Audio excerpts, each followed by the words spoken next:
हाय, आज की वीडियो में हम लोग है ना जी नोट फेज के बारे में बात करेंगे। जी नोट फेज देखते हैं क्या एक्चुअल में। ये जी नोट फेज क्या होता है एक्चुअल में, देखो क्या होता है। नॉर्मल हम लोग सेल साइकिल पढ़े हुए हैं, तो सेल साइकिल में तुम लोग क्या पढ़े हो? सेल साइकिल में तुम लोग ये पता है कि एक एम फेज होता है और एक इंटर फेज होता है। ये इंटरफेज होता है, इंटरफेज होता है, इंटरफेज होता है। एक एम फेज होता है, एक इंटरफेज होता है। और इंटरफेज के कितने पार्ट होते हैं?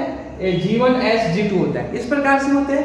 तीन नॉर्मली सेल डिवीजन होते हैं नॉर्मल। लेकिन एक्चुअल में क्या होते हैं, किसी सेल की मर्जी होती है कि ना भाई हमको डिवीजन विवीजन नहीं करना है। हमको जो है ना ये जो नॉर्मल जिंदगी जो है ये जीता है, सेल जो नॉर्मल जिंदगी जीता है उससे वो जिंदगी नहीं जीना, इससे चाहिए मेंटोस की जिंदगी।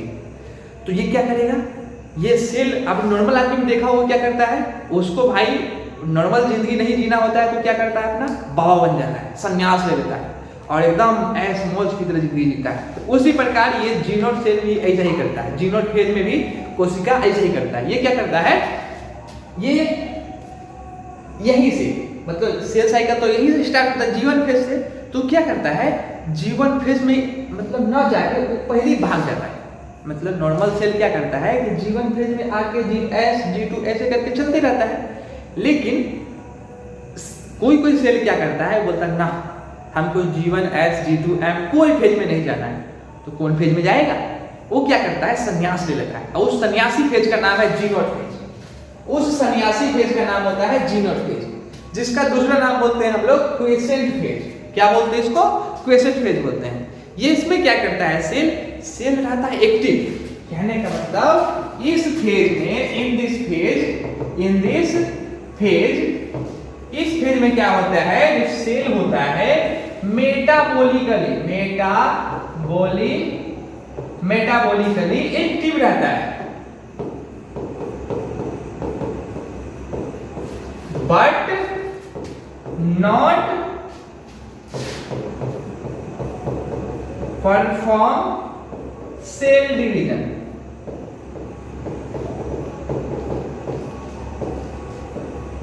मेटाबॉलिकली एक्टिव तो होते हैं लेकिन सेल डिवीजन नहीं करते हैं।